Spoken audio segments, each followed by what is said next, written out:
Wesh l'équipe, j'espère que vous allez bien. On est de retour pour la dernière vidéo de Road to WrestleMania. Là d'ailleurs c'est cool parce que c'est la semaine du coup où j'ai un peu plus de temps pour moi. Il y a plus de vidéos tous les jours. C'est un peu plus allégé du coup le rythme, mais c'est quand même encore très compliqué parce qu'on en sort seulement, hein. Donc évidemment je dois être quand même au taquet de ouf et vous faire de plus en plus de vidéos histoire d'être clean de fou. Donc aujourd'hui c'est mon dernier jour de tournage. Voilà, aujourd'hui je vais du coup clôturer le Road to WrestleMania, l'épisode 5 de Road to WrestleMania avec du coup le show Royal Rumble et Elimination Chamber comme vous voyez ici dessus, enfin ici au-dessus de moi. Et puis ensuite, du coup, je clôturerai avec Road to WrestleMania GOAT en faisant, du coup, enfin, en tournant les deux vidéos GOAT. Donc voilà, moi aujourd'hui c'est vraiment mon dernier jour de tournage sur Road to WrestleMania et bah, pour le moment on a plutôt bien avancé au niveau des vidéos. Je crois que j'ai des vidéos carrière jusque la semaine prochaine déjà. Non, jusqu'à la semaine encore après. Oui, dans 2 semaines. Donc voilà, la semaine juste après WrestleMania, j'ai encore des vidéos carrière. Donc on est clean, je vais pouvoir prendre un peu plus de repos et me recentrer un peu plus sur d'autres projets au lieu d'être à fond dedans, etc. Mais enfin bref, ça du coup, vous verrez plus tard. Moi, je vais pouvoir du coup plus me concentrer sur les streams, etc. Qui vont potentiellement revenir. Voilà, j'espère très fortement. Bref, on va du coup clôturer cette journée. On va clôturer enfin du coup tout ça, clôturer tous les PLE de cette année, de cette route vers WrestleMania. On va commencer du coup directement avec le Royal Rumble qui a débuté tout simplement avec le Royal Rumble match féminin. Évidemment, j'ai du coup ma liste de toutes les participantes histoire de pouvoir du coup vous noter, enfin vous dire tout ça. Donc je vais vous l'afficher du coup juste ici, là, ici, voilà. Là du coup on a toutes les participantes du coup qui ont participé au Royal Rumble avec les éliminations et par qui elles ont été éliminés. Je vais pas faire tout le récap, etc. de par qui ils ont été éliminés, etc. Je vous laisse, voilà, c'est affiché si vous voulez le voir, etc. ou revoir. Vous pouvez du coup vous faire kiffer, mais je vais juste du coup noter, enfin vous dire toutes les superstars qui ont été présentes. On a eu en première position l'arrivée de Natalia. Natalia qui a raté aucun Royal Rumble depuis le début des Royal Rumble match féminins. Elle en a raté aucun, donc voilà, c'était justement le truc. Est-ce que Natalia allait être là cette année ou pas? Et bah oui, elle était là, elle est arrivée directement en première position. Et en deuxième position, on a eu un retour direct. Donc c'est pour ça que vous voyez le petit cercle, enfin le petit emoji qui fait un rond pour dire que c'est un retour. Voilà, elle était de retour. Si vous voyez du coup les points d'exclamation, c'était du coup celle qui était présumée favorite. Voilà, tout simplement. Les favorites du coup de ce Royal Rumble match. Voilà. Donc du coup, le retour de Naomi. Naomi de retour depuis je sais même plus combien de temps en fait, hein, depuis qu'elle a rendu vacant ses titres tag team avec Sasha Banks. Naomi avait du coup fait un petit tour du côté de TNA. Et là maintenant, bah voilà, elle est de retour à la WWE, Naomi. Je sais pas qu'est-ce qui va se passer, où la route de WrestleMania va l'amener cette année, mais à mon avis, à peu près de nulle part. Un peu triste du coup pour le retour de Naomi, mais ça va pas l'amener dans les hauts de tableau. Peut-être, pourquoi pas, une équipe tag team pour essayer du coup d'aller chercher les titres tag team comme ça s'était déjà déroulé du coup avec Sasha Banks. Donc c'est pour la raison pour laquelle elle est partie de la WWE. Soit ça l'amène là, soit pas de match à WrestleMania pour Naomi. Mais bref. Ensuite du coup en troisième position, juste il faut que je vous dise un truc parce que ici là dans mon tableur il est noté un truc. Il est noté que dans le kick-off, on a retrouvé du coup Kayla Braxton qui a interviewé du coup Rhea Ripley. Et je me rappelle de fou avoir dit: Attends, Rhea, elle est assise sur quelle chaise là? La numéro 3. Imagine, c'est la numéro 3 qui gagne le Royal Rumble. Imagine la ref de fou que ça ferait, le clin d'œil de fou que ça ferait. Je me suis vraiment dit, genre, imagine juste. C'est vrai que j'ai oublié du coup de vous le notifier, mais bah, dès que le show a commencé, en fait, on a vu une vidéo du coup de Randy Orton un peu plus tôt qui marchait sur enfin, c'est même pas une rampe en fait, mais qui marchait vers le ring. Et en fait, on a vu derrière le test de l'écran de Roxane Perez. Donc ça nous a spoilé le fait que Roxane Perez allait être dans le Royal Rumble match féminin. Voilà, au moins comme ça, vous avez toutes les infos. Le reste, du coup, ça sera pour plus tard, évidemment. Je vais retourner sur la liste. Du coup, les participantes, du coup, en troisième position, comme je le disais, Bailey qui a fait son arrivée. Ensuite, du coup, on a eu Candice LeRae, Jordynne Grace qui vient de la TNA, qui du coup porte interdite, voilà, de la TNA, là où était Naomi. Elle est arrivée, voilà, elle est venue pour le Royal Rumble match féminin. Ça a donné du coup une belle ref et tout, c'était trop fun. Naomi et Jordynne Grace qui ont failli se faire un câlin. Je crois que même ils se sont fait un câlin et puis ensuite elles se sont tapées sur la gueule. Puisque c'était du coup justement des ennemis du côté de la TNA. Donc c'était plutôt pas mal de faire cette petite ref là et j'étais complètement choqué de voir Jordynne Grace du coup à la WWE, les portes interdites et tout. Voilà, j'étais complètement choqué. Ensuite, du coup, on a eu Indy Hartwell, Asuka, Ivy Nile, Katana Chance, Bianca Belair, Kairi Sane, Tegan Nox, Kaden Carter, Chelsea Green, Piper Niven, Xia Li, Zelina Vega, Maxine Dupree, Nia Jax, Shotzi, Becky Lynch, Alba Fire, Shayna Baszler, Valhalla, Michin, Zoe Stark, Roxanne Perez évidemment, ça nous a été spoil un peu plus tôt, Jade, Cargill, Tiffany Stratton et ensuite en 30e position, Liv Morgan qui faisait son retour de blessure. Incroyable d'ailleurs, c'est vrai que j'ai pas trop fait de détails sur ça, mais Chelsea Green, vraiment un match de fou. Elle a été hyper divertissante, elle s'est chopé des coups à chaque fois de Piper Niven. C'était drôle, c'était très drôle, très divertissante d'ailleurs. Chelsea Green est trop forte sur ça. Donc voilà, rien à dire. Chelsea Green, la GOAT, elle m'a diverti, elle m'a fait rire. J'ai kiffé, voilà, tout simplement j'ai kiffé. Donc du coup au niveau des éliminations, je vous laisse du coup regarder vous-même évidemment au niveau de qui a été éliminé et par qui elle a été éliminée. Du coup à la fin vous vous rendez compte que c'est effectivement Bailey qui a remporté le Royal Rumble match. J'ai quand même noté toutes les superstars sont dans le ring, donc toutes les personnes étaient arrivées et je vibre de fou. Il reste toutes les favorites, elles étaient toutes là. Il y avait encore Bailey, Bianca Belair, Nia Jax, Becky Lynch, Jade Cargill, Liv Morgan, Tiffany Stratton, même si elle n'était pas spécialement prévue en tant que déjà superstar de main roster, mais en tant que ouais, j'allais le dire en tant que favorite, voilà. Je sais pas pourquoi j'avais oublié le mot favorite, trop chelou. J'ai noté du coup le face-off Bianca Jade Cargill. Fouf, j'ai chaud. C'était incroyable. J'espère que ça sera ça à WrestleMania. Si c'est pas ça à WrestleMania, je suis un peu triste.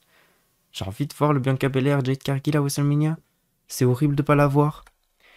J'ai noté aussi du coup, il reste encore toutes les favorites. Becky Lynch, Jade Cargill, Bailey, Liv Morgan. Or que vraiment on est genre tout près de la fin. Je crois qu'il reste 5 ou 6 superstars, je crois, un truc dans le genre. Enfin, c'était fou. Il y avait encore toutes les favorites. Becky Lynch et Naomi qui sortent, qui sont éliminées, suivies de Stephanie et Bianca Belair. Ça a vraiment limite, enfin, enchaîné en fait deux par deux à chaque fois. Naomi qui élimine Becky Lynch et puis qui se fait éliminer du coup par Jade Cargill.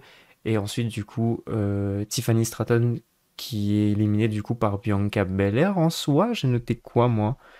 Non, éliminé par Bailey, mais Bianca Belair, du coup. Enfin, Bianca Belair. Euh, Tiffany Stratton, voilà. Tiffany Stratton qui était attachée à la natte de Bianca Belair. C'était genre une dinguerie, vraiment. L'élimination, elle est trop pop. J'ai noté du coup les trois dernières dans le ring sont Jade Cargill, Bailey et Liv Morgan. Trois favorites. Donc rien n'est joué. C'est vraiment genre limite le début en soi de tout. C'est vraiment trois grosses favorites qui sont pas notées dans mon tableau, etc. en tant que favorite de fou. Mais en soi, c'était vraiment genre trois favorites. Bailey était limite, enfin était vraiment une favorite. Jade Cargill, du coup, est pas notée en tant que favorite, mais on n'était pas sûr qu'elle soit dedans. Et effectivement, oui, tu étais obligé de la mettre en tant que favorite. Et Liv Morgan, du coup, aussi était un peu perçue comme une favorite, même si c'était son retour. Pour moi, en tout cas, c'était limite ma favorite du Royal Rumble match féminin. Ensuite, j'ai noté du coup Liv Morgan qui élimine Cargill avec un Oblivion sans les cordes. Voilà, je sais pas ce qu'il arrive, parce qu'il lui arrive à Liv Morgan. Vous allez voir que le pay-per-view enfin, prochain aussi, c'est la même. Liv Morgan, elle essaye, enfin, elle tape des Oblivion, plus Oblivion. Enfin, genre, normalement, l'Oblivion, ça se fait du coup dans les cordes. Là, elle le fait du coup, mais sans cordes. Genre, c'est fou. Je sais pas ce qui lui est arrivé. Elle a décidé de faire des Oblivion comme ça, sans les cordes, sans rien, de différentes manières. C'est très propre en soi. Et du coup, Bailey qui profite pour pousser avec ses pieds Liv Morgan. J'ai noté le finish est beau, un peu trop rapide l'élimination de Liv Morgan, mais j'étais dans le suspense de fou pendant toute la fin de match. Je savais pas est-ce que c'était Bailey qui allait gagner, est-ce que c'était Liv Morgan qui allait gagner, qui était le projet. Genre, enfin, vraiment, c'était juste waouh. J'étais vraiment dans le suspense de fou. J'ai vibré, voilà. Jusqu'à la fin, j'ai vibré de ouf. J'ai noté quand même les éliminations sont vraiment belles. Celle de Becky Lynch sur un genre de 619 de Naomi. Celle de Tiffany qui s'accroche à la natte de Bianca et Bailey qui met un coup de pied à Bianca pour les faire tomber. Celle de Jade Cargill sur un Oblivion sans corde. Genre, vraiment, les éliminations sont juste folles. Les meufs, trop, trop fortes. C'est une dinguerie. Le match du coup a pris 3 étoiles par Dave Meltzer, 1h05 et 3 minutes et 3 secondes de catch, 7,37 du public. Moi j'ai mis un 9, c'est littéralement le banger de la soirée, vraiment. Genre, il n'y a pas d'autre match pour moi qui a été meilleur que ce Royal Rumble match féminin. Il était bon, tout était clean, le suspense était fou. Genre vraiment, tout était parfait. Franchement, il n'y avait rien à dire, tout était parfait.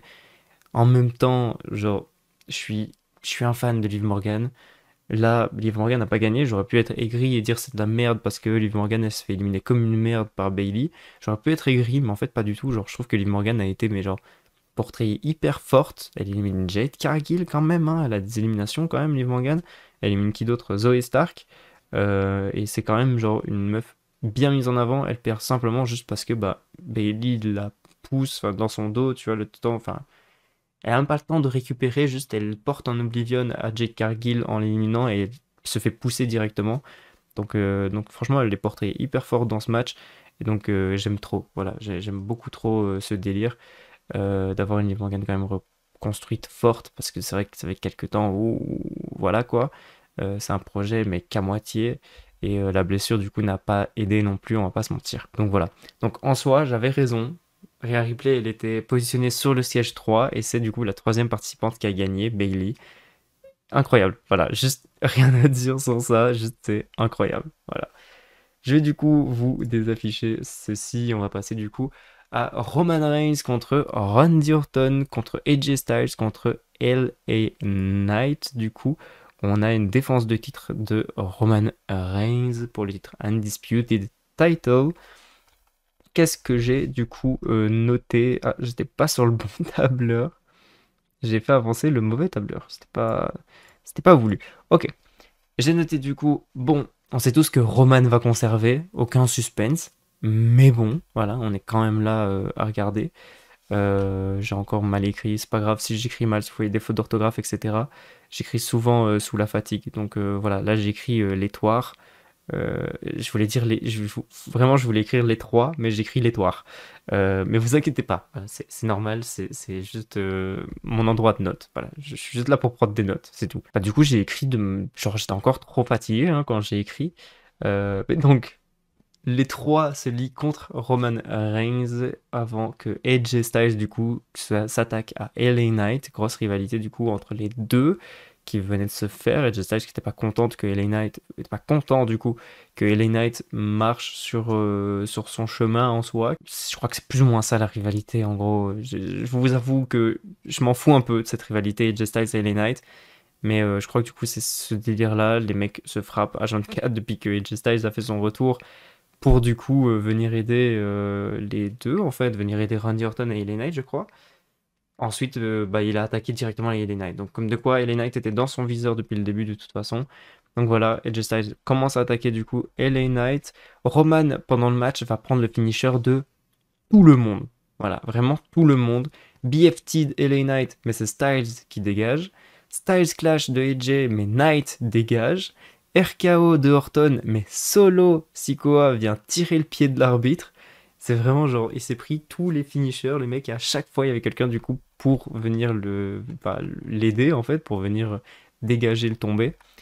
J'ai noté du coup Solo vient attaquer Randy, LA Knight et AJ Styles, mais Styles esquive, ce qui fait que Solo Sikoa passe à travers la barricade, le coin de la barricade. Donc Solo, c'est terminé pour lui. Styles porte un phénoménal forearm sur Roman qui s'empile sur Orton et LA Knight, mais il se dégage à deux. Roman contre LA Knight et le propulse contre les cordes, ce qui fait tomber Styles qui était préparé à faire son phénoménal forearm. Superman Punch sur LA Knight, Spear sur AJ Styles et 1, 2, 3. Roman Reigns conserve son titre. On en était sûr, littéralement. Ce qui est cool quand même, c'est que voilà, ça a quand même continué à build autour de LA Knight et AJ Styles. Oui, ok, Roman Reigns du coup paraît méga faible, etc. Mais je pense que c'est littéralement son but de mettre en avant du coup toutes les superstars qui l'affrontent, parce qu'en soi, il n'y a pas une seule superstar qui finit mal. LA Knight, il est toujours là, donc on s'attendait vraiment à ce qu'il dépope le pauvre. Logan Paul, ça reste une grosse tête. Maintenant, il est champion des États-Unis, donc quand même, je sais plus qui en tête, mais genre Cody Rhodes, Drew McIntyre, Seth Rollins, en fait toutes les superstars qu'il a affrontées, même Kevin Owens, Sami Zayn même, toutes les superstars qu'il a, et Jey Uso, putain c'est vrai, j'ai oublié, toutes les superstars qu'il a affrontées, en fait, Roman Reigns ces derniers temps, ils sont mis en avant de fou en fait. Genre, ok, ils ont perdu contre Roman Reigns, mais elles sont mises en avant de fou. Et donc c'est très cool parce que ça continue du coup à les build. Là, AJ Styles et LA Knight sont relativement bien build pour du coup aller s'affronter à WrestleMania tous les deux. Ça vous spoil peut-être ou pas, j'en ai aucune idée, mais voilà quoi, enfin, en tout cas c'est prévu. Donc voilà, franchement toutes les superstars sont build.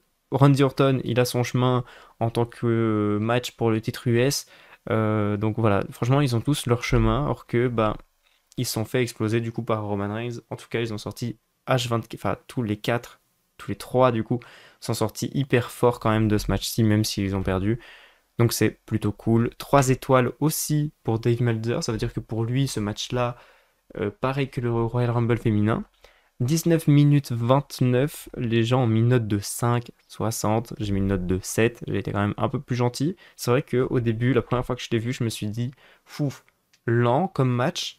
Là maintenant, avec du recul, je me suis dit, oh, en vrai pas mal. En vrai, il était vraiment pas mal.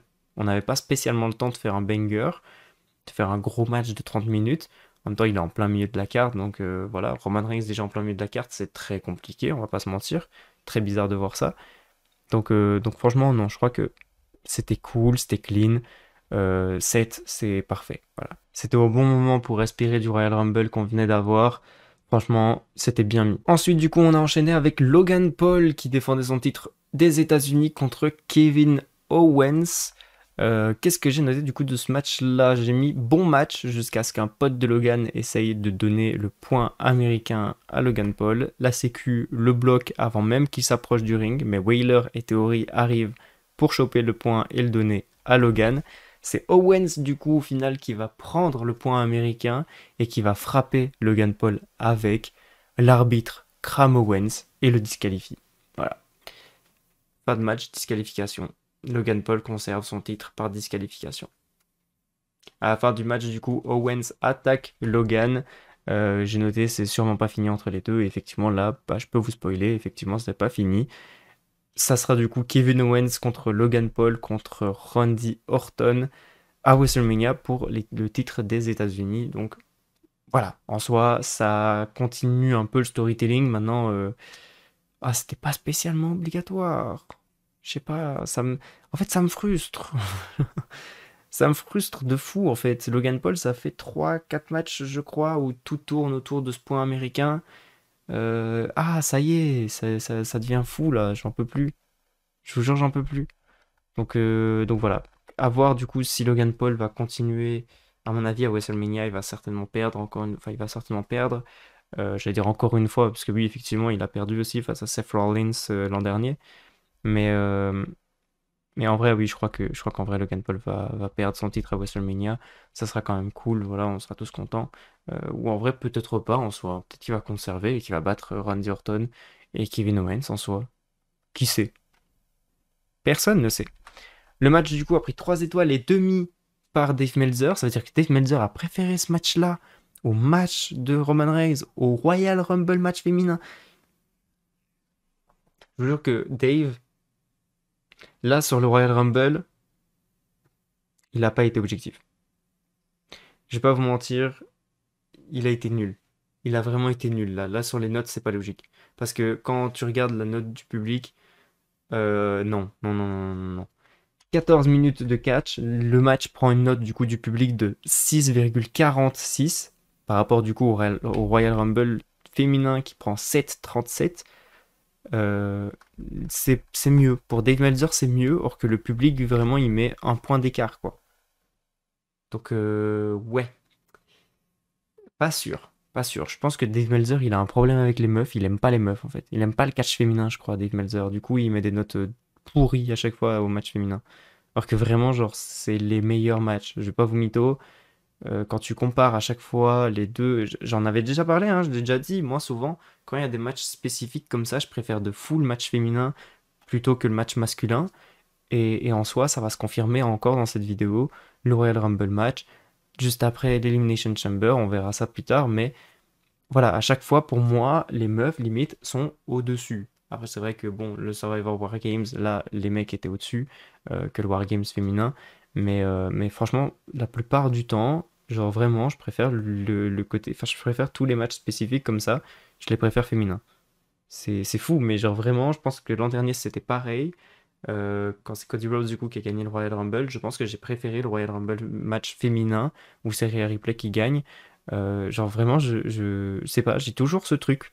Et je crois que pareil, Elimination Chamber, j'ai préféré encore l'Elimination Chamber féminin au masculin l'an dernier.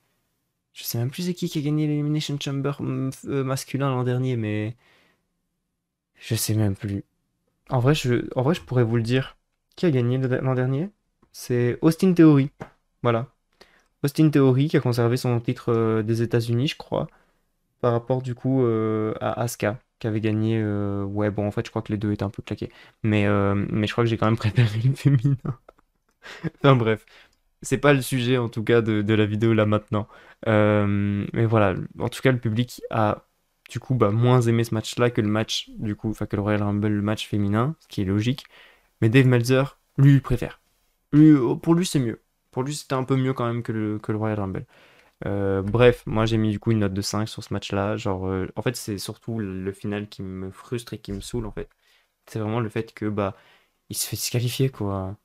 C'était cool, genre Logan Paul, il veut utiliser le coup de poing américain. Pour une fois, il n'y arrive pas. Kevin Owens le désarme. Il utilise le poing américain et il le garde. Genre, je sais pas, genre fais un effort, retire-le. Enfin, je sais pas, genre fais quelque chose, tu vois.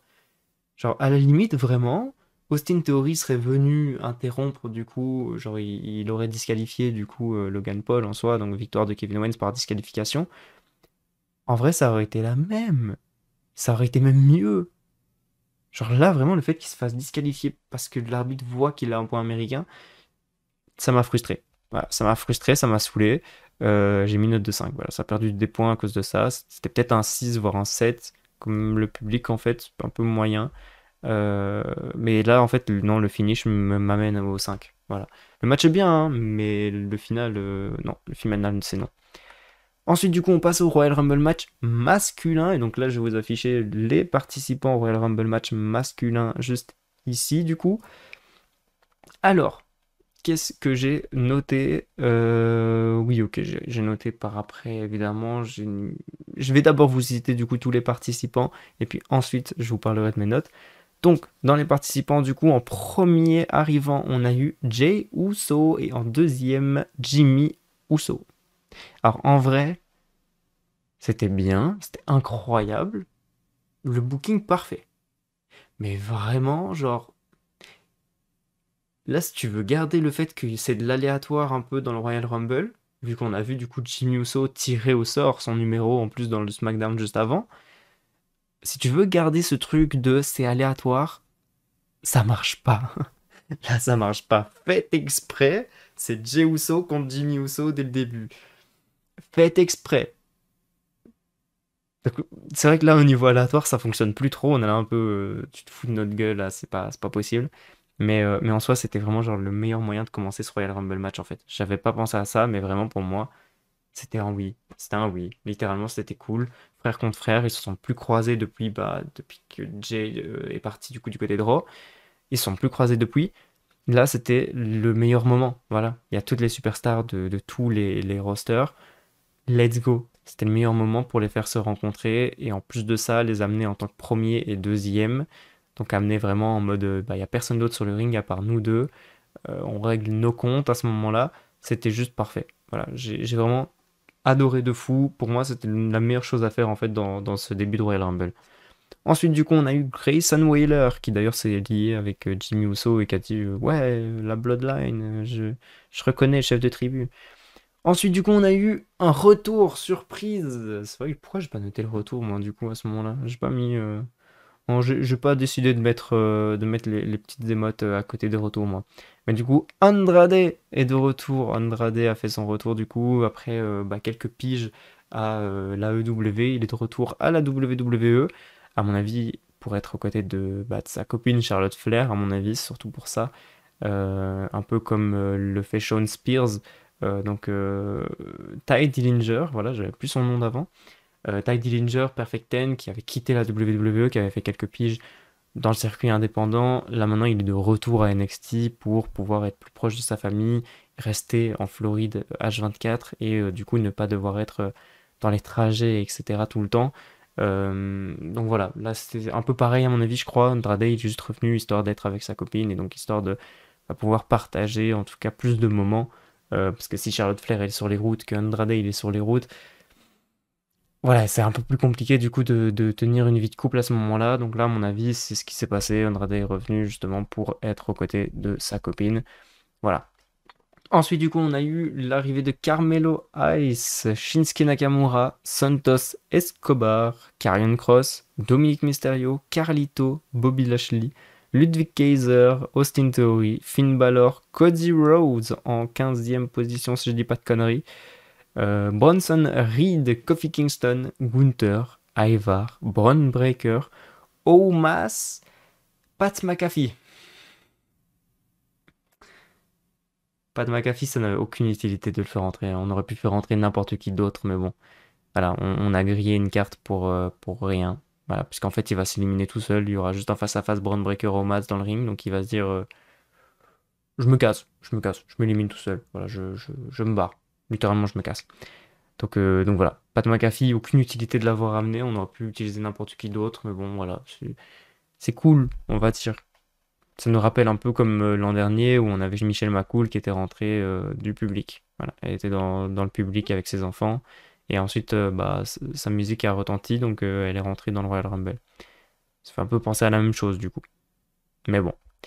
Ensuite, du coup, on a eu JD McDonough, R-Truth, qui était trop fun, qui a voulu demander, enfin, qui a demandé le tag à Dominic Mysterio. Incroyable, R-Truth à chaque fois, hein, le jour où il a cru que c'était un match de l'échelle, qu'il a voulu aller chercher la mallette dans le Royal Rumble. Là, maintenant, il pense que c'est un match tag team. Non, franchement, très fort. Franchement, rien à dire sur ça. Ensuite, on a l'arrivée de The Miz. The Miz qui a voulu éliminer du coup Dominic Mysterio. Et R-Truth qui a empêché, qui a rattrapé Dominic Mysterio en disant à The Miz, non, c'est mon pote, il faut pas l'éliminer lui. Alors que voilà, enfin bref, incroyable, hyper divertissant R-Truth, rien à dire à ce niveau-là. Ensuite, du coup, on a l'arrivée de Damian Priest. Damian Priest qui lui n'a pas voulu rigoler ou quoi que ce soit avec R-Truth. Il a directement éliminé. Ensuite, du coup, l'un des plus grands favoris, CM Punk, Ricochet, Drew McIntyre, suivi de Sami Zayn qui faisait son retour, qui était un peu absent et qui avait fait une petite pause après avoir perdu du coup les titres tag team. Il faisait une petite pause, là voilà, il était de retour, 30e position, incroyable. Du coup, qu'est-ce qui s'est passé dans ce fucking match? J'ai notifié, du coup, élimination de Kofi, simple, pas de rattrapage à la Kofi. Voilà. J'étais un peu dégoûté, je sais pas mytho. Je comprends le fait que bon, c'est un peu redondant, chaque fois Kofi fait la même chose, etc. Je peux comprendre en fait. Je me dis oui, ok. Peut-être que Triple H, depuis, il a envie de sortir de ce côté comique, etc. Et de justement être un peu plus sérieux et d'avoir un peu plus de compétition. Ok.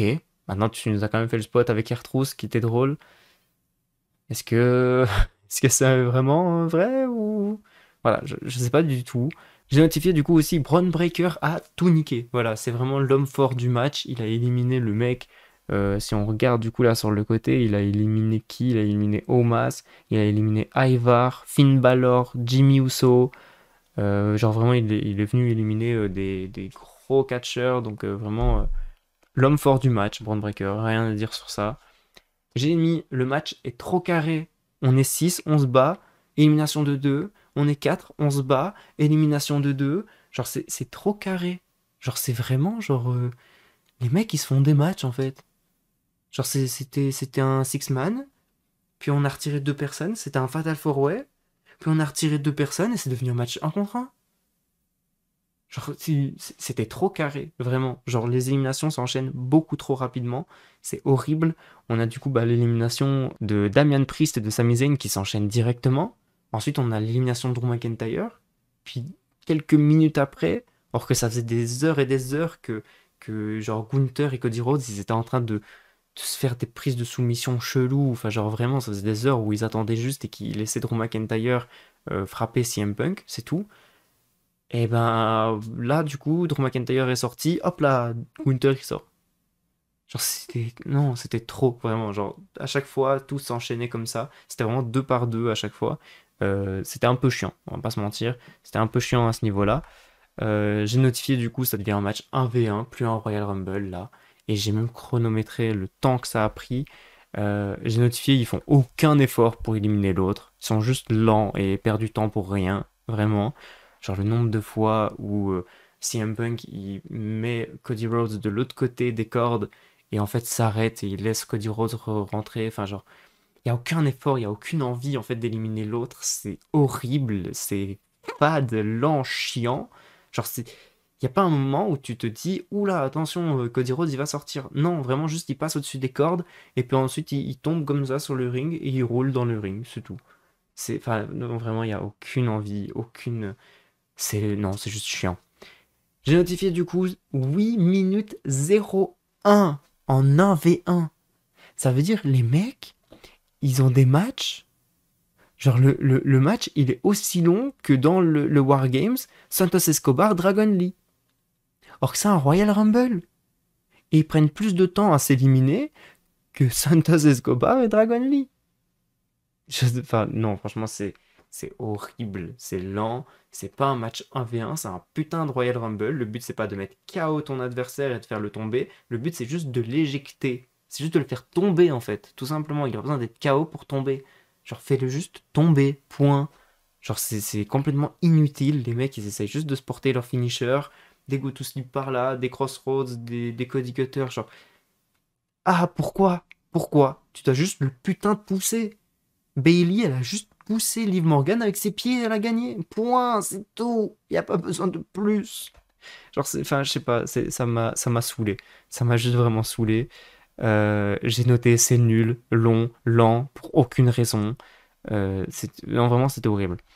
J'ai noté du coup la fin du Royal Rumble, c'est CM Punk qui se fait éliminer de la même façon que Chelsea Green l'an dernier. Super. Les mecs se battent 8 minutes 01 pour que Cody Rhodes juste prenne CM Punk et le jette. Point. Vraiment, tu regardes le Royal Rumble féminin, Chelsea Green, elle se sort deux fois de ça. Deux putains de fois. Je vous jure, c'est horrible. Chelsea Green, en fait, elle était justement dans le Royal Rumble féminin. Elle était justement en train de teaser ce fait-là, parce que l'an dernier, elle s'est fait éliminer hyper rapidement, parce que juste elle est rentrée, la personne l'a prise, je sais même plus c'est qui, et l'a propulsée, elle est sortie. Donc là, elle teasait justement ça. Quand elle est rentrée, je crois que c'est Bianca Belair qui l'a pris, qui a voulu la propulser. Elle s'est retenue, elle était là en mode oh, oh, je me suis retenue et tout. Elle était hyper divertissante. Elle est re-rentrée, ça l'a re-renvoyée de l'autre côté. Elle s'est retenue, elle a fait oh, oh, oh, je me suis re-retenue une deuxième fois. Genre, c'était ok, clean de fou, divertissant de fou.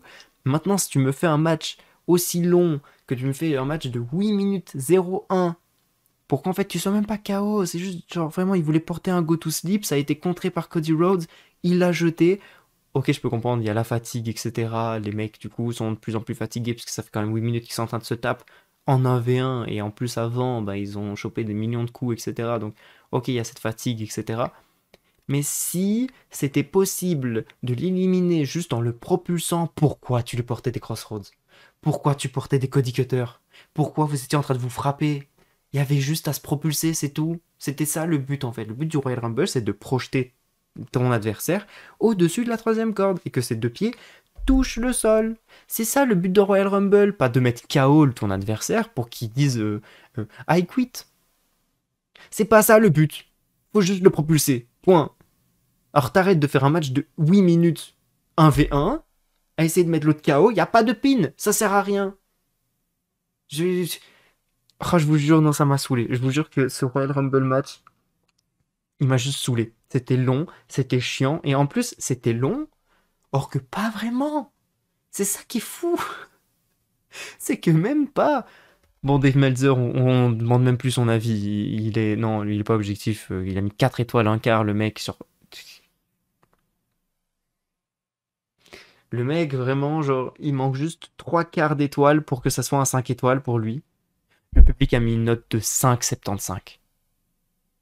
Pour le public, donc pour les gens, ce match, c'est dans la moyenne. Pour le public, un match de Rhea Ripley est mieux.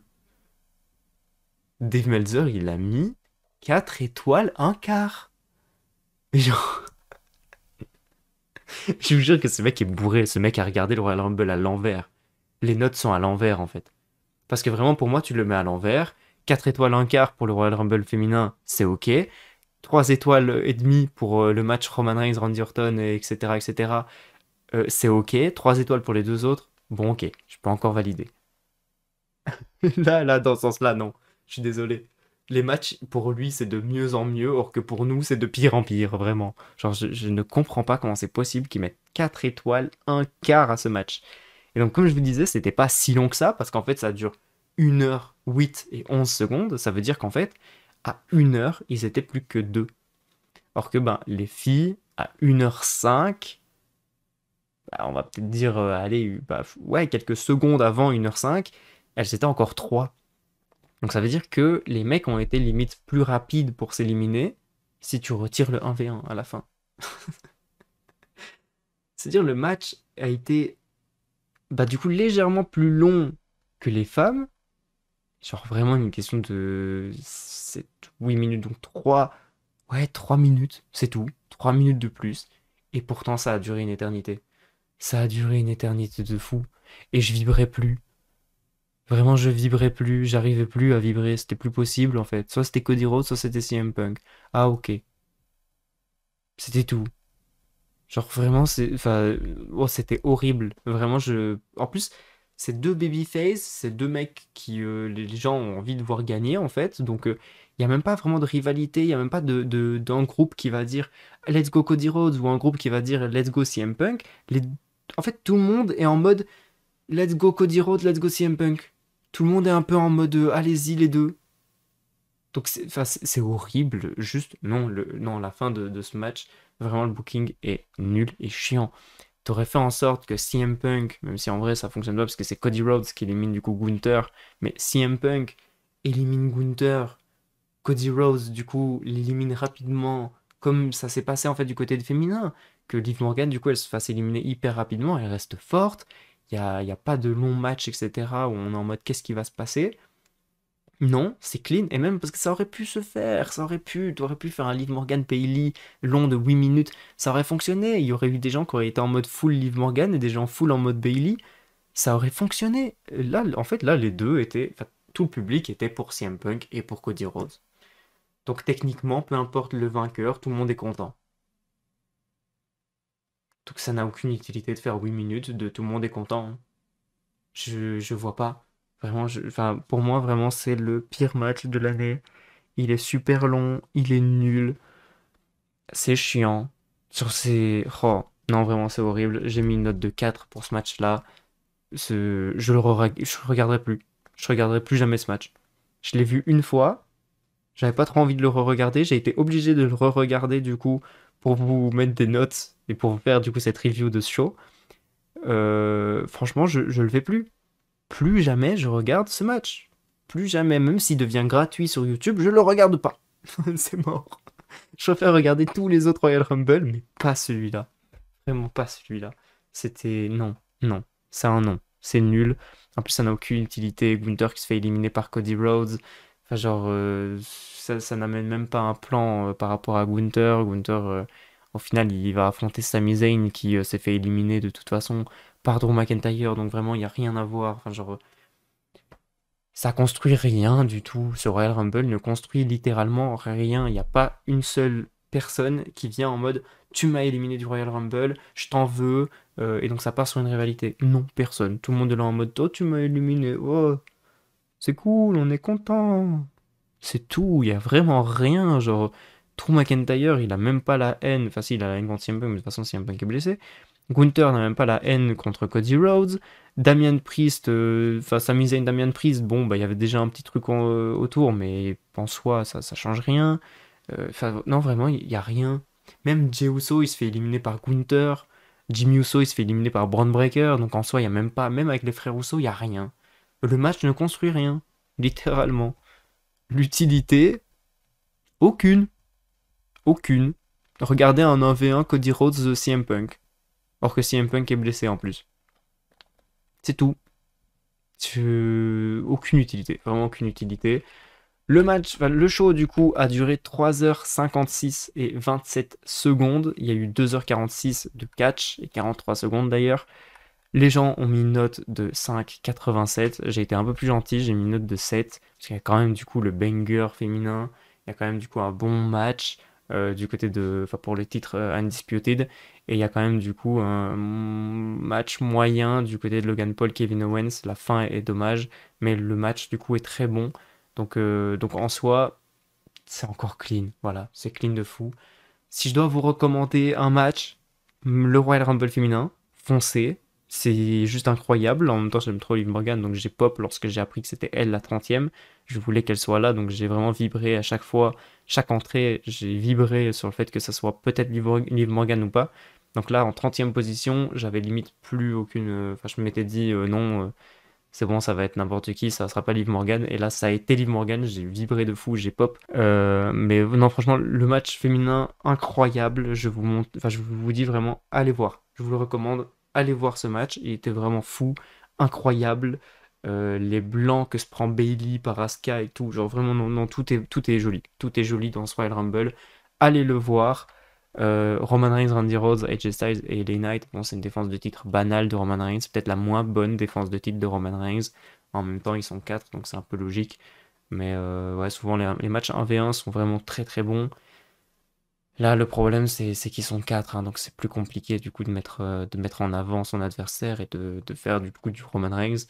Là, du coup, Roman Reigns a été vachement mis à l'écart du coup et laissé les autres. Il a fort subi et c'est tout ce qui s'est passé. Donc je vous recommande pas spécialement d'aller voir ce match-là. Logan Paul, Kevin Owens, bah, le match est bon, mais voilà, le final il dégoûte et il casse un peu les couilles, donc je vous le recommande pas spécialement. Et voilà, le match, le Royal Rumble, allez pas voir ça. Vraiment, allez pas voir ça, c'est de la merde. Vraiment. Genre, je pense sincèrement qu'il est quand même mieux que celui où c'est Brock Lesnar qui l'a remporté, mais j'ai pas vous me dire qu'il est mauvais. Il est très mauvais. D'ailleurs, putain, c'est vrai, j'ai même pas. J'ai l'avis de personne d'autre par rapport à ce Royal Rumble. J'aimerais bien avoir du coup l'avis de plusieurs personnes par rapport à ce match. Comment est-ce que les autres personnes l'ont vécu? Parce que moi, je l'ai vraiment genre mal vécu. Littéralement. Pour moi, c'est de la dope de ouf. Et en soi, la note publique moyenne, c'est de 5,75. Donc je pense que sincèrement, ça n'a pas été très apprécié non plus. Voilà, littéralement. Avant de passer à l'autre show, du coup, histoire de encore plus cracher sur, sur ce Royal Rumble match masculin. À la fin de ce Royal Rumble match, du coup, gagné par Cody Rhodes va pointer Roman Reigns. Il pointe Roman Reigns, en soi, pour dire j'ai déjà fait mon choix, je vais aller affronter Roman Reigns. Pour au final, en fait, à Raw nous dire ah, c'est vrai que j'hésite, en fait. Et puis ensuite, à SmackDown, nous dire tu sais quoi, pas cette année, ça va être The Rock. Pour qu'au final, ça soit quand même Cody Rhodes, parce que du coup, les gens ont pleuré. Donc, l'utilité, vraiment, aucune fucking utilité, vraiment. Tout ce qui s'est passé autour de ce Royal Rumble match masculin pue la merde. Alors que le féminin, c'est clean. Bailey, elle s'est retournée contre le Damage Control. Enfin, c'est le Damage Control en soi qui s'est retourné contre Bailey, mais bon. Donc voilà, là, franchement, c'est clean de fou. L'histoire est parfaite. Du côté du match masculin, j'ai l'impression qu'ils savaient même pas où ils allaient. Ils savaient pas ce qu'ils allaient faire. Donc non, pue la merde. Voilà, littéralement. Bref, maintenant du coup on peut passer à l'Elimination Chamber. Elimination Chamber qui se déroulait du coup en Australie à Perth. On a commencé du coup encore une fois avec le match féminin, l'Elimination Chamber féminin qui opposait du coup Becky Lynch contre Naomi, contre Liv Morgan, contre Bianca Belair, contre Raquel Rodriguez, contre Tiffany Stratton. J'ai de la même façon... Ah merde, j'ai pas retiré du coup le Royal Rumble match masculin. Mais bref, c'est pas grave. J'ai du coup, tout comme le Royal Rumble, pris des notes par rapport à l'Elimination Chamber et fait un petit tableau avec les arrivées, évidemment. Il est plus petit quand même, évidemment, parce qu'il n'y a pas que 6 personnes. Voilà, j'allais dire 5, mais non, 6. J'ai la gorge sèche, je vais boire de foufou. Ok, du coup, Naomi et Becky Lynch commencent du coup dans le ring. Qu'est-ce que j'ai notifié par rapport à ce match-là? Ok, j'ai directement été sur... oui, en vrai, non. Mais je vais quand même du coup vous citer du coup les arrivantes en troisième position. Donc la première, en tout cas, à sortir de son pod, c'est Tiffany Stratton, suivi du coup ensuite de Liv Morgan, suivi de Raquel Rodriguez, suivi du coup de Bianca Belair en dernière position. C'est elle du coup qui a... Du coup là je regarde pas le bon côté. Je regarde là parce qu'il est là, mais pour vous il est là.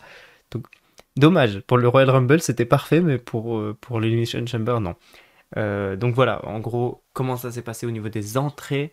J'ai notifié du coup, le match commence super fort. Elles sont seulement 4 et pourtant c'est incroyable. Naomi qui saute du haut d'un pod sur Liv Morgan et Tiffany Stratton profite pour éliminer Naomi. Première éliminée du coup, Naomi éliminée par Tiffany Stratton. Il est noté du coup juste ici. Ensuite, du coup, on a Liv Morgan qui monte sur un pod. Tiffany et Becky montent pour la rejoindre, mais Liv Morgan saute sur Raquel pour du coup ne pas se faire attraper par les deux. Donc Becky et Tiffany se retrouvent du coup toutes les deux en haut. Donc elles se battent. Tiffany pousse Becky du haut de la cage sur Raquel, puis saute du haut de la cage sur Bianca, Becky et Raquel. Incroyable, franchement, Tiffany Stratton. Bah en fait, elle s'est mise over toute seule. Je ne sais même pas pour quelle raison, mais vraiment dans ce match, elle était over de baiser. Tout le monde était là en mode Tiffy time, Tiffy time. Tout le monde était trop heureux. Genre, je comprends pas enfin, comment c'est possible. Je l'ai pas vu venir vraiment. Genre, c'est vraiment une train LA Night. C'est la même chose. Ils sont arrivés directement comme ça. J'ai pas compris d'où ils sortent. Bah voilà, pareil. Pour Tiffany Stratton, c'est pareil. Il y a eu un train Tiffany Stratton. Et je sais pas d'où ils sortent, mais voilà, ils sont sortis. Les gens kiffent de fou Tiffany Stratton. Et franchement, elle a été trop trop forte dans ce match. Que ça soit Liv Morgan, que ça soit même Naomi, qui a sauté du pod juste avant. Liv Morgan du coup qui a sauté du pod sur Raquel Rodriguez. Ensuite du coup Tiffany Stratton qui saute du pod aussi, qui fait un moonsault je crois en plus, du haut du pod, je crois, je sais même plus. Mais voilà, franchement trop trop forte, les trois dingueries, prendre des risques de fou, de sauter d'un pod, donc de la taille d'un homme, même un peu plus haut qu'un homme du coup, parce qu'il y a quand même de l'espace entre eux et enfin, entre leur tête et le haut du pod. Donc quand même, elle saute quand même de très très haut. Et donc franchement, dinguerie de prendre autant de risques. Très forte. J'ai noté du coup, incroyable match. Le public chante This is awesome. Évidemment, c'est validé de fou. Je suis totalement d'accord avec le public. Liv Morgan va porter un genre de Oblivion, mais du haut de la troisième corde. Comme je vous disais, Liv Morgan, elle tente des choses. Voilà, elle a tenté un Oblivion sur Jade Cargill pour l'éliminer. Là, elle tente du coup un Oblivion du haut de la troisième corde, lui, donc sans l'aide des cordes en soi, hein, pour éliminer du coup Tiffany Stratton cette fois-ci. Ça a fait, mais vraiment tout le monde était dégoûté, tout le monde était mais genre trop trop triste. Et le pire, c'est que Liv Morgan, elle a pas été en mode full babyface de fou, genre elle était en mode j'en ai rien à foutre. Ah, vous êtes triste, vous êtes déçu. Genre vraiment. C'était clean de fou. Je m'attendais, enfin, j'étais pas prêt. Voilà, j'étais pas prêt. Pour moi, Liv Morgan, c'était une babyface.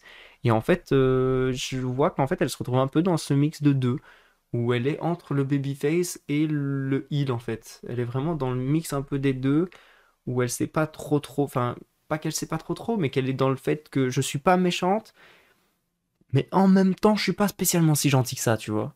Et donc, j'aime très bien, j'aime de fou, en fait, ce personnage. J'aime trop le fait que, bah, elle est prête à tout, que ça te plaise ou pas, elle est prête à tout quand même, à tout péter. Et donc vraiment incroyable, rien à dire pour le moment. Raquel mange un KOD et est éliminée. Pauvre Raquel, du coup juste ici. Du coup, Naomi est éliminée par Tiffany Stratton, puis Tiffany Stratton est éliminée par Liv Morgan, Raquel Rodriguez est éliminée par Bianca Belair. Il y a un match, du coup, Triple Threats, donc un match à 3, incroyable, hyper discuté. Donc un match, du coup, entre les trois dernières, Bianca Belair, Liv Morgan et Becky Lynch.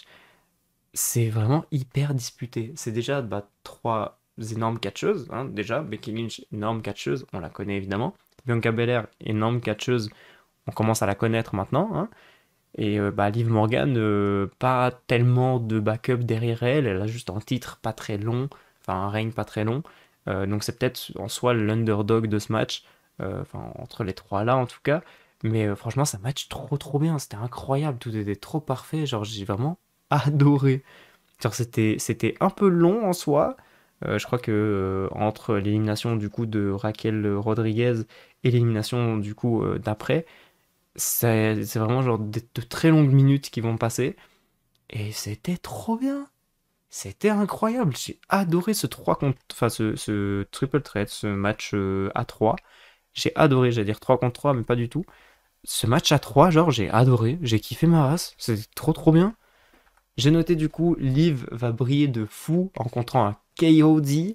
Elle part pour un Oblivion, mais elle est interceptée du coup par Becky Lynch qui veut porter un Manhandle Slam. Mais Liv contre encore, donc elle est vraiment mise en avant de fou à ce niveau-là.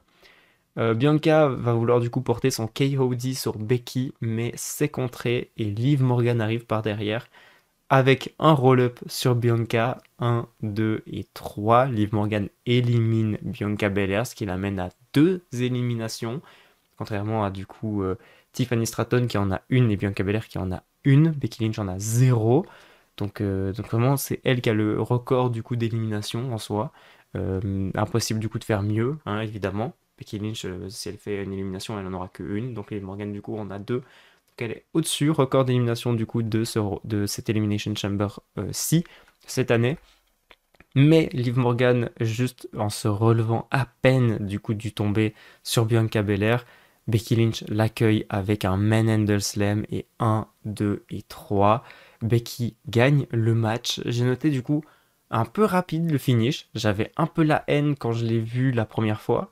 Parce que moi je croyais de fou en fait en Liv Morgan. Pour moi c'était genre soit Liv Morgan soit Becky Lynch, mais j'étais en mode Liv Morgan, il y a vraiment une histoire de fou à raconter avec Rhea Ripley, que Becky Lynch c'est juste que c'est un joli 1v1, c'est tout. Donc j'étais à fond sur Liv Morgan, je croyais de fou en Liv Morgan. Donc j'étais un peu dégoûté la première fois, mais là franchement en revoyant le match, genre juste, il est incroyable. C'est le meilleur finish en fait.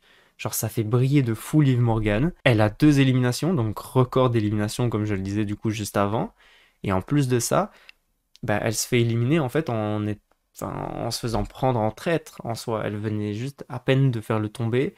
Et en fait, un peu comme au Royal Rumble, elle vient à peine de faire une élimination, elle se fait pousser. Là, elle vient à peine de faire le tomber, elle se fait choper du coup dans le dos par Becky Lynch. Donc franchement, c'est la meilleure façon de faire briller Liv Morgan. Vraiment de l'éliminer du coup en attaque en traître juste après qu'elle fasse quelque chose. C'est vraiment juste la meilleure façon. Genre vraiment, elle est mise en avant. C'est elle qui a le plus brillé de ce match-ci, je trouve. C'est vraiment elle qui est repartie en tant que la meuf la plus forte de ce match. Même si elle avait du coup perdu lors du SmackDown ou lors du Raw, je crois, juste avant contre Tiffany Stratton. Là, elle se retrouve du coup à éliminer Tiffany Stratton. Donc, elle prend sa revanche sur Tiffany Stratton. Elle élimine Bianca Belair, qui genre, c'est la femme forte du match. C'est genre la IST. Donc vraiment, elle repart hyper forte, hyper puissante. On aurait pu du coup inverser les rôles, faire en sorte que ce soit Bianca Belair qui élimine Liv Morgan et du coup Becky Lynch qui élimine du coup Bianca hyper rapidement, tout comme ça s'est passé, etc. Juste inverser du coup le Bianca Liv Morgan. Mais non, ils ont décidé de faire l'inverse, de mettre Liv Morgan du coup plus en avant. Et franchement, merci. Merci de ouf, parce que c'était parfait. Et que Liv Morgan, là, elle a un booking de fou depuis le Royal Rumble, depuis son retour, c'est clean. J'avais peur qu'on nous la construise pour rien. Et en vrai, là, elle est grave construite de fou. C'est juste incroyable. J'ai rien à dire sur ça, juste incroyable. personne en soi ressort tout petit de ce match-ci. Naomi, elle en ressort grandie quand même parce que bah, elle a quand même fait un move de fou du haut du pod, donc quand même. Tiffany Stratton, on s'est rendu compte que juste elle était trop forte, voilà quoi. Raquel Rodriguez peut-être en ressort moins grandi, mais Raquel Rodriguez de retour sur le banc des blessés juste après cette Elimination Chamber là. Donc voilà quoi. Bianca Belair, elle reste quand même de toute façon forte. Ça reste Bianca Belair de toute façon. Liv Morgan, du coup, ça la porterait hyper forte. Et Becky Lynch remporte le match. Donc, évidemment, ça l'amène à WrestleMania sans aucun souci. Donc, vraiment, à part Raquel Rodriguez, du coup, qui en ressort un peu moins grandi, puisque bah, elle en sort avec une nouvelle blessure, ou en tout cas, je sais pas vraiment si c'est une question de blessure ou si c'est une question de problème de peau, parce qu'elle a une maladie au niveau de la peau, je crois, un truc dans le genre. Donc voilà, elle venait à peine un peu d'en ressortir, mais même, elle avait encore eu un truc, ce qui a fait que elle ne s'est pas maquillée, elle est restée naturelle pour l'Elimination Chamber parce que elle avait des éruptions cutanées, je crois, ou des choses dans ce genre. Donc voilà, c'est vraiment la seule, Raquel, qui du coup n'avait pas limite sa place dans cette Elimination Chamber là. On aurait pu mettre du coup peut-être une Jade Cargill, histoire d'avoir un Bianca Belair, Jade Cargill, teaser un petit peu cette histoire-là. On aurait pu du coup utiliser Jade Cargill à la place de Raquel, même si je vous avoue que Raquel, j'y croyais un peu, parce que c'est la meuf quand même qui bah, venait d'une rivalité avec Rhea Ripley, donc ça aurait peut-être eu du sens qu'elle l'affronte à WrestleMania encore une fois. Ça aurait pu fonctionner, mais c'est vrai que là, du coup, avec du recul, en voyant le match, on aurait pu du coup ne pas utiliser Raquel et utiliser du coup une autre superstar. Mais bon, voilà, c'était quand même très cool, très fun, très joli. J'ai adoré ce match. Dave Meltzer, évidemment, hein, comme toujours, c'est un match féminin, donc il met seulement 3 étoiles, 3 quarts. C'est déjà ça, il a mis quand même plus que le Royal Rumble féminin. 32 minutes 15 de match. Le public, du coup, a mis une note de 7,49. Moi, j'ai mis une note de 9. Littéralement, pour moi, le match est dingue, le match est fou. Les moves sont dingues. Il y a des moves de fou du haut d'un pod parfait. Tiffany Stratton, dès qu'elle rentre sur le ring, elle est, mais genre, littéralement au-dessus de tout, genre, trop forte. Il n'y a rien à dire à ce niveau-là. Tout est clean, tout se passe bien. Il n'y a rien à dire. Vraiment, il n'y a rien à dire. Tout est littéralement parfait. Ce match est juste parfait. Voilà. Je mets pas un 10 parce que sinon, voilà, c'est pas non plus la perfection, on va pas se mentir. Donc, je vais pas non plus mettre de 10. Je crois que j'ai mis qu'un seul 10. C'est un match de Roman Reigns en plus, donc voilà. Mais franchement, si, très bon match. Rien à dire sur ça. Le match est fou. Allez revoir ce match. Je vous en parlerai du coup à la fin du PLE, mais je vous le conseille déjà. Ensuite, du coup, on a le match Damian Priest et Finn Balor contre Pete Dunne et Tyler Bate pour les Undisputed Tag Team Champions. Là, du coup, j'ai un peu moins de notes. Effectivement, ça va être un peu plus rapide, c'est cool. J'ai noté du coup, le match est bien, c'est pas une dinguerie, mais c'est vraiment bien. Voilà, point. Dominique triche, l'arbitre l'envoie au vestiaire. J'ai noté du coup, heureusement que le Judgment Day ne profite pas de ce moment pour gagner le match. Ça m'a fait plaisir du coup d'avoir un match un peu plus discuté que ça et de pas du coup partir juste sur une triche comme ça. Ça aurait été un peu chiant. Damian Priest est sur la deuxième corde. Pete Dunne et Tyler Bate veulent lui porter une suplex, mais Balor tient le pied de Damian Priest. Priest porte son South of Even sur les deux en même temps. Balor blind tag à ce moment-là et porte son coup de grâce sur Pete Dunne et conserve les titres tag team. C'était clean, on va pas se mentir. Dave Meltzer il a mis 4 étoiles un quart, 17 minutes 45, le public a mis un 7,58. 7,50. Je sais pas pourquoi je disais 8. J'ai pensé du coup au 7,49 juste au-dessus. Donc juste vraiment un point de moins. Moi j'ai mis quand même un 7. Le match était bien, sans plus. Voilà, c'était cool, mais voilà. Ensuite du coup on a le Royal Rumble. Non, l'Elimination Chamber masculin du coup avec dans ce match Randy Orton, Bobby Lashley, Kevin Owens, Drew McIntyre, LA Knight et Logan Paul. C'est vrai que je n'avais pas désaffiché du coup le petit tableau ici, mais je vais vous afficher du coup le masculin cette fois. Comme ça vous avez du coup le masculin. LA Knight et Drew McIntyre du coup commencent le match. Kevin Owens arrive du coup premier à sortir de son pod, suivi de Bobby Lashley, Randy Orton et le dernier à sortir c'est Logan Paul. J'ai noté du coup Lashley qui a failli buter Kevin Owens en le projetant dans un pod, parce que vraiment le plexiglas en fait ne se casse pas, il reste bien droit, mais il est vraiment à deux doigts d'être au niveau de la gorge de Kevin Owens. J'ai eu super peur quand j'ai vu du coup le plexiglas se retendre et être vraiment très très proche. Je me suis dit, ouh putain, il va se buter. Mais non, ça va, du coup, tout va bien pour Kevin Owens, heureusement. Puis ensuite, du coup, il projette Logan Paul en portant un spear à travers le pod. Donc voilà, il a vraiment éclaté deux pods direct, Bobby Lashley, très cool, parce qu'en soi, c'était le mec qu'on s'en foutait un peu dans le match. Donc voilà, très cool quand même qu'il ait ses spots de traverser les pods, etc. Voilà, c'est cool. J'ai notifié, du coup, il y a un éclairage qui fonctionne plus dans la cage. C'est horrible. Il y a une zone sombre en plein milieu du ring. Enfin, le ring est clair, mais quand un catcheur vient se mettre au milieu du ring, et ben en fait, son crâne est tout sombre, il est tout noir, genre on le voit pas. C'est horrible. Voilà, c'est petit problème technique, mais c'était un peu horrible. Ça m'a sorti un peu du match, on va pas se mentir. Ensuite, du coup, j'ai notifié AJ Styles entre dans la cage pendant que Lashley sort, parce que Lashley, du coup, se fait éliminer par Drew McIntyre. Et Styles du coup en profite pour intervenir et pour attaquer LA Knight qui était en train de porter justement un tombé sur Drew McIntyre. Drew McIntyre rampe sur Knight pour l'éliminer. Deuxième élimination de Drew McIntyre. Ensuite, du coup, on a un RKO sur Logan Paul et élimination de Logan Paul qui prend énormément de temps avant de sortir de la cage. Drew et Randy Orton se battent lentement, vraiment hyper lentement, c'est limite un retour du Royal Rumble masculin. Jusqu'au moment du coup où Randy Orton va réussir à porter son RKO sur Drew McIntyre, mais Logan Paul va intervenir avec un coup de poing américain et frapper du coup Randy Orton avec ce coup de poing, ce qui va faire que Drew va ramper sur le corps, encore une fois, de Randy Orton et remporter l'Elimination Chamber. J'ai notifié, c'était pas ouf. Randy sort hyper fort du match et Drew hyper faible avec deux éliminations grâce à des interventions en fait. Il a battu LA Knight juste parce que AJ Styles est arrivé et il a battu du coup Randy Orton juste parce que Logan Paul du coup a intervenu dans le match. Voilà. Donc Drew McIntyre il va à WrestleMania en n'ayant aucune légitimité techniquement. Il a juste éliminé du coup Bobby Lashley, clean, c'est tout. Sinon après bah c'est Randy Orton qui s'en est occupé. Waouh. Ah ça promet hein. Je vous jure que ça promet. Si vraiment il n'y a pas une intervention de Damian Priest dans ce match à WrestleMania, euh, je suis déçu. Voilà, littéralement je suis déçu. Si ça n'arrive pas, je suis déçu puisque là, ok, Seth Rollins, Drew McIntyre, c'est cool, ça peut être cool comme match. Maintenant, on l'a déjà vu. On l'a déjà vu des millions de fois. J'ai plus envie de le revoir, hein, techniquement. Déjà à l'époque du Monday Night Messiah, ils s'étaient déjà affrontés. Non, franchement, oh, j'ai pas envie. J'ai pas envie, je vais pas vous mytho.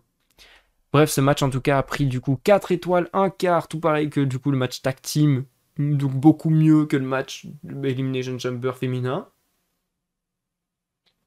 Espèce de sexiste. Le match a duré 36 minutes. En vrai je sais pas, mais je crois que vraiment il a un peu cette haine. Je crois qu'il est pas du tout intéressé pour le... Je crois que c'est parce que sa meuf elle le gronde. Je crois que c'est pour ça. C'est parce que Tonton Dave il se fait gronder par sa meuf lorsqu'il regarde du catch féminin. Ou alors juste qu'il est dégoûté parce qu'il n'y a plus les divas comme à l'époque et tout, et qu'elles se mettent plus à poil. Peut-être que c'est ça aussi. Je sais pas, hein, j'en ai aucune idée. J'essaie de trouver des excuses parce que là, je vous jure qu'il n'y a aucune excuse. Genre vraiment, le public est complètement d'accord avec moi. De toute façon, ce match prend une note de 7,20, donc moins bon quand même que le féminin. Je sais pas si je vous l'ai dit du coup, mais il dure 36 minutes 53. Moi, j'ai mis une note de 6. Il est vraiment moins bon. J'ai vraiment envie de dire, même si ça ne l'est pas, mais j'ai envie de dire vraiment que c'est un copier-coller en fait de l'Elimination Chamber féminin. C'est littéralement la même chose presque. Et je l'avais déjà dit dans ma vidéo prono que si ça allait être Becky Lynch qui remporte le féminin et Drew McIntyre le masculin, je serais dégoûté. Parce qu'il n'y avait aucune hype derrière ça, parce que Becky Lynch c'est la première à s'être qualifiée, Drew McIntyre le premier à s'être qualifié. En plus de ça, ils rentrent tous les deux en première position. Enfin, en tout cas, c'est eux. Même si, bah voilà, Drew McIntyre rentre en deuxième position. Enfin, en tout cas, j'ai noté en tant que deuxième position.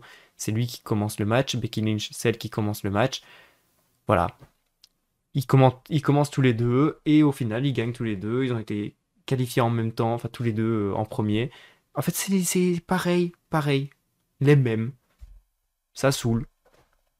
Mais franchement, le féminin est littéralement au-dessus, le masculin. Déjà qu'il n'y avait pas trop de hype autour de tout le monde, en fait. Que en vrai, bah, c'était Drew McIntyre, c'était tout. Et Lay Knight, il était du côté du titre Undisputed, donc voilà. Owens du côté des États-Unis, Logan Paul du côté des États-Unis aussi, du coup, qui est champion US. Lashley du côté de Karrion Cross. Et Randy Orton du côté du titre Undisputed. Donc en fait, à part Drew McIntyre, il n'y avait personne d'autre qui était autour de Seth Rollins et de son titre poids lourd. Donc ouais, aucune utilité encore une fois. C'est vraiment dommage. On aurait pu, à la limite, faire défendre Logan Paul dans cette Elimination Chamber. Ça aurait pu fonctionner.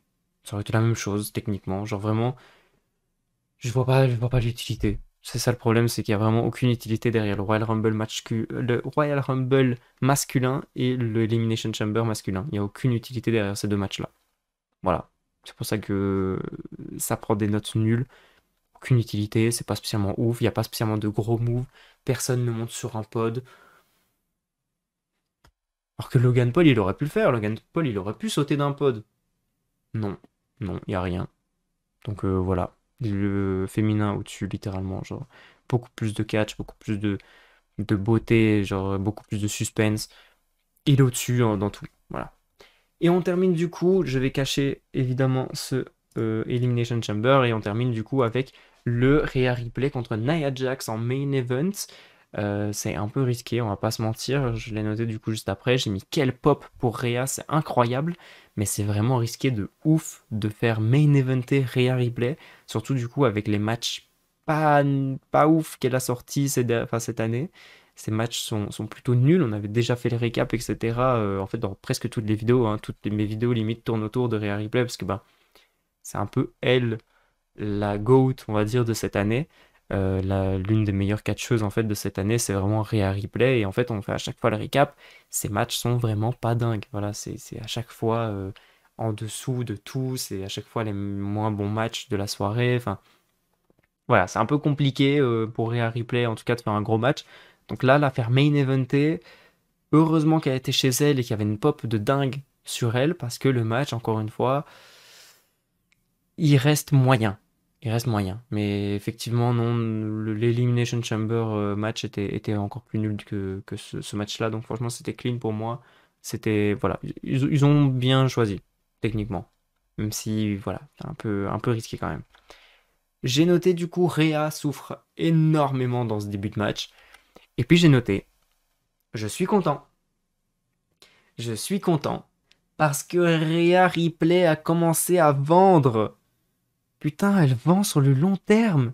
Elle tient son dos. Tout le temps, tout le long du match, elle va tenir son dos à chaque fois. Et oui, oui, c'est ça qu'on veut depuis le début, Rhea. On veut que tu tiennes ton dos. On veut que quand tu souffres à vie. Tu souffres tout le match. Pas que tu souffres juste 10 minutes. On veut pas ça. Et là, c'est cool. Elle souffre tout le match. Enfin, déjà, dans tous les cas, elle souffre parce qu'elle prend énormément de coups, hein, déjà. Mais au moins, elle vend. Elle va continuer à vendre le dos, continuer à avoir mal. C'est cool. Enfin. À un moment donné, elle va réussir, enfin, elle va pas réussir du coup à soulever Nia Jax à cause du coup du fait qu'elle a mal au dos. C'est cool, c'est bien, enfin, du storytelling. Enfin, on comprend que Nia Jax, putain, elle est vraiment forte. Que enfin, elle a une adversaire qui est à son level. Enfin, elle met en avant une superstar. Ça faisait longtemps que c'était plus arrivé. Je vais pas vous mytho. Depuis WrestleMania, pour moi, ça n'est jamais arrivé.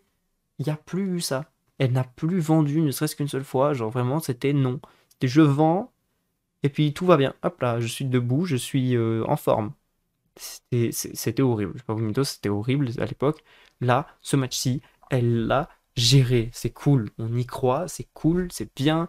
Merci Rhea. Enfin. Voilà, il faut que tu sois devant ton public ou à WrestleMania pour nous sortir des matchs de fou ou qu'est-ce qui se passe? Voilà. Sors-nous ce genre de match tout le temps. C'est ça qu'on veut. C'est toujours ça qu'on veut.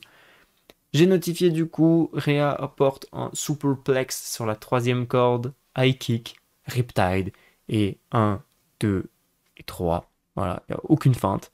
Victoire de Rhea Ripley, du coup. J'ai noté, c'est un joli moment pour le public. Point.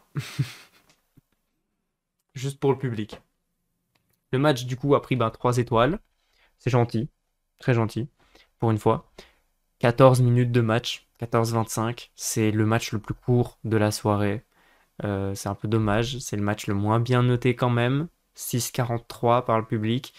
J'ai quand même mis une note de 7. J'ai quand même préféré ce match-ci quand même à l'Elimination Chamber masculin, parce que pour moi, il a aucune utilité du coup le masculin. Mais franchement, non, c'était clean. 7, rien à dire.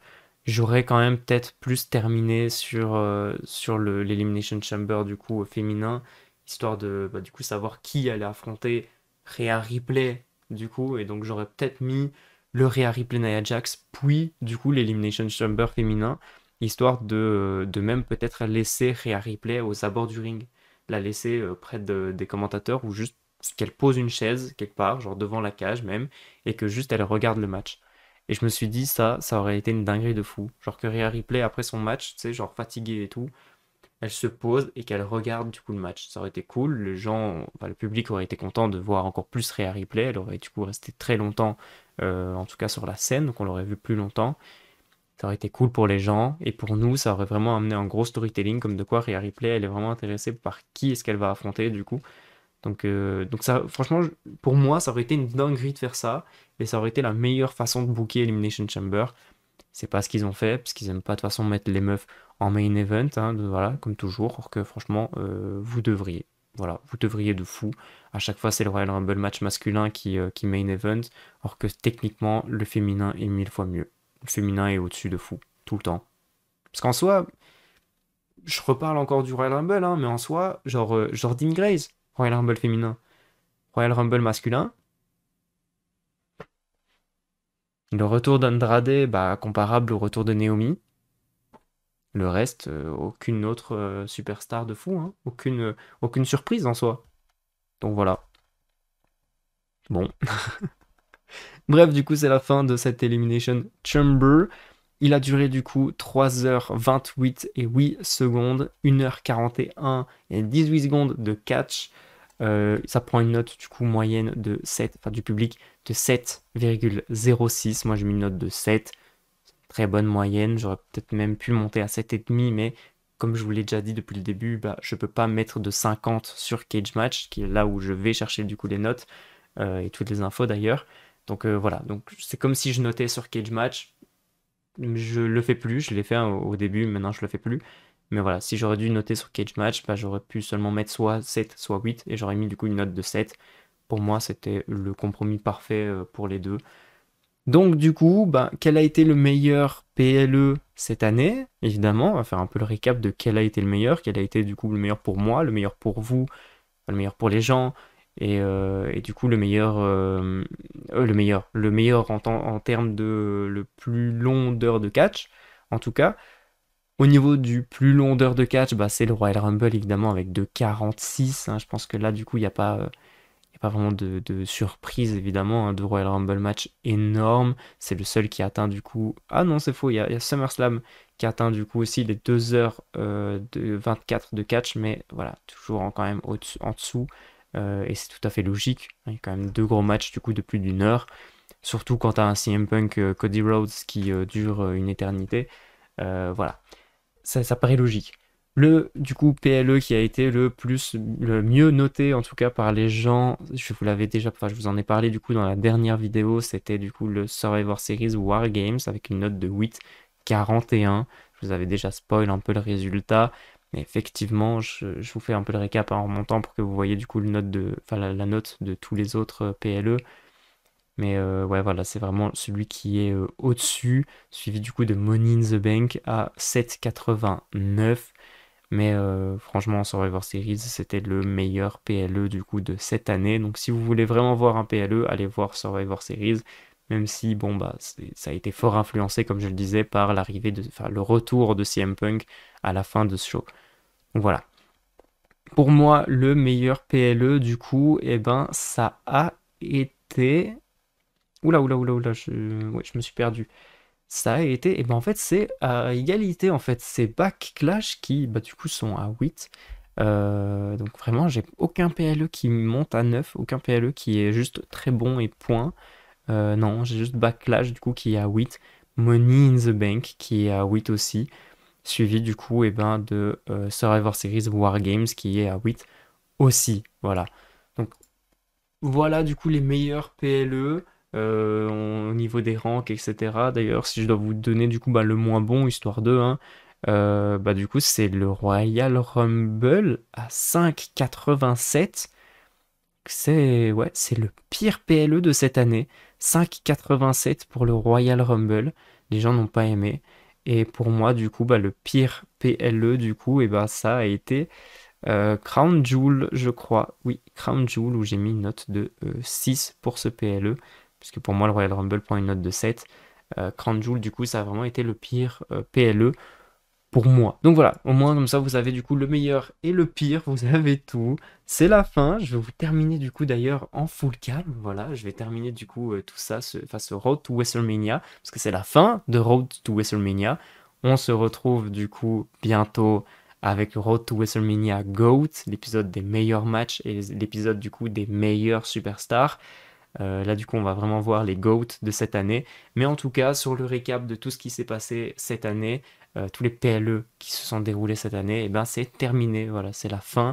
J'espère que vous avez du coup aimé le fait que je vous détaille à peu près tous les PLE, que je revienne un peu comme un petit récap, histoire de rafraîchir un peu la mémoire sur tout ça, histoire que vous vous rappelez, ou même si vous en avez raté ou pas regardé, puisque pas intéressé ou pas eu le temps de les regarder, qu'au moins du coup maintenant vous les ayez en tête et que vous sachiez du coup où est-ce que ça nous mène pour cette route vers WrestleMania, qui d'ailleurs arrive très très très bientôt évidemment, parce qu'il y aura du coup WrestleMania GOAT 1, WrestleMania GOAT 2, donc les meilleurs matchs, les meilleurs superstars, et puis ensuite ça sera le prono de WrestleMania qui arrivera du coup juste après. Donc là, on est vraiment très très proche. C'est vraiment dans une semaine là pour moi. Parce que de toute façon, je vous tourne, en vrai, je vous tourne des vidéos, on est le jour avant, là. Donc là, vous voyez ça mercredi, on est mardi, en vrai. Genre, on est vraiment juste avant. Donc c'est vraiment la semaine prochaine, en soi, du coup, le WrestleMania. J'ai complètement oublié, j'ai dit Royal Rumble, mais non. WrestleMania, c'est vraiment la semaine prochaine, du coup. Donc vraiment, trop hâte. Trop trop hâte d'être dans cette dernière semaine, de voir tout ce qui va se passer, d'avoir toutes les infos, tous les matchs annoncés, etc. Je suis trop hype. Voilà. J'ai trop trop hâte d'être à WrestleMania. J'ai trop hâte de voir tout ça. J'ai trop hâte de voir Cody Rhodes se faire casser la gueule par Roman Reigns et par The Rock. Euh, je termine avec un avis pas voulu. Enfin, un avis que pas grand monde partage, on va pas se mentir, tout le monde est plus derrière Cody Rhodes. Je suis pas derrière Cody Rhodes, force à Cody, je suis derrière Roman moi. Mais bref, voilà, j'espère qu'en tout cas ce concept vous a plu, c'est la deuxième année du coup je le fais, donc j'espère que ça vous plaît. Je sais pas si je continuerai à voir, peut-être que l'an prochain il y aura un Road to WrestleMania 41 ou peut-être que je vais m'arrêter là. Je sais pas, c'est quand même du coup une très grosse charge puisque j'avais pas vraiment bien pris, etc. et que j'ai pas spécialement le temps en fait de prendre des notes pour tous les PLE, etc. Il y a des fois où je les regarde pas chez moi ou je les regarde avec quelqu'un d'autre, donc j'ai pas la possibilité du coup de prendre des notes, etc. Enfin, je pense pas à prendre des notes. Donc voilà, soit c'était la dernière année, soit du coup c'est pas la dernière année qu'on a du coup ce Road to WrestleMania. On sait pas, voilà, on sait pas. Peut-être qu'en fait dans un an, je serai plus fan de catch. Peut-être que dans un an, je serai passé à autre chose et je serai aigri et que je serai en mode oh la nouvelle génération, c'est nul, je regarde plus. On sait pas, on sait pas. Peut-être que l'an prochain, je suis un fan AEW, je vous fais des vidéos sur l'AEW et plus sur la WWE. C'est peut-être possible, hein, on sait pas. On sait pas ce qui peut arriver. Mais en tout cas, voilà. En tout cas, c'est la fin de cette série Road to WrestleMania 40. J'espère que ça vous fait kiffer. J'espère que vous avez kiffé toute cette série. On se retrouve pour WrestleMania, pour Road to WrestleMania GOAT, compliqué à dire. Sur ce, mettez des pouces bleus, abonnez-vous si ce n'est pas déjà fait. Je vous fais des bisous. Ciao, ciao.